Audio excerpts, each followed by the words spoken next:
Training of the will.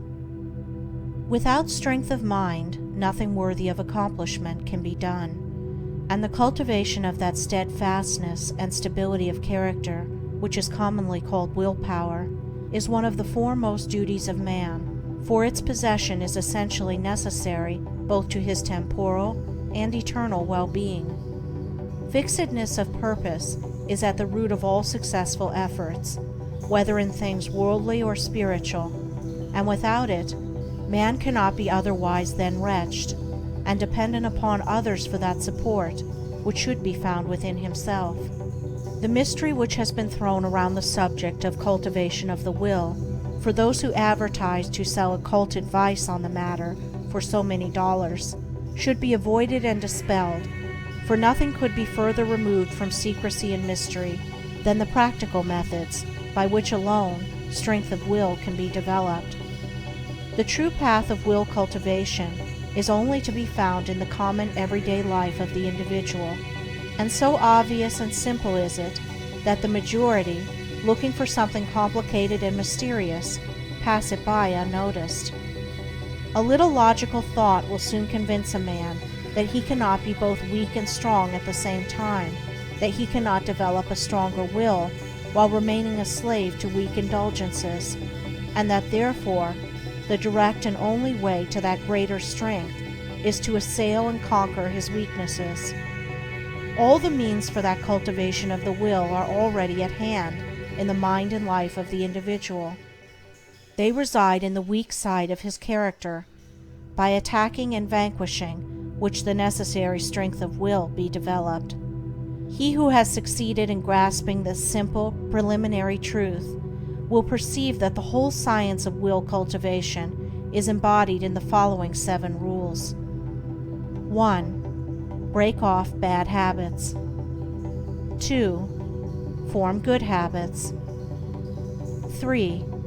Give scrupulous attention to the duty of the present moment. 4. Do vigorously and at once whatever has to be done. 5. Live by rule. 6. Control the tongue. 7. Control the mind. Anyone who earnestly meditates upon and diligently practices the above rules will not fail to develop that purity of purpose and power of will which will enable him to successfully cope with every difficulty and pass triumphantly through every emergency. It will be seen that the first step is the breaking away from bad habits. This is no easy task. It demands the putting forth of great efforts, or a succession of efforts, and it is by such efforts that the will can alone be invigorated and fortified. If one refuses to take the first step, he cannot increase in willpower, for by submitting to a bad habit, because of the immediate pleasure which it affords, one forfeits the right to rule over himself, and is so far a weak slave.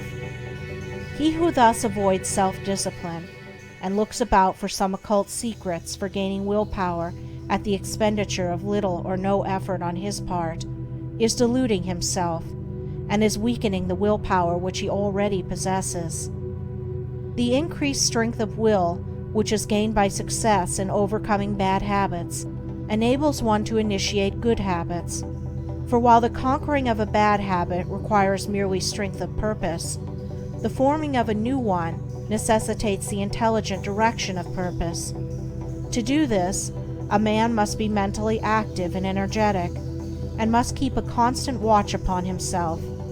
As a man succeeds in perfecting himself in the second rule, it will not be very difficult for him to observe the third, that of giving scrupulous attention to the duty of the present moment.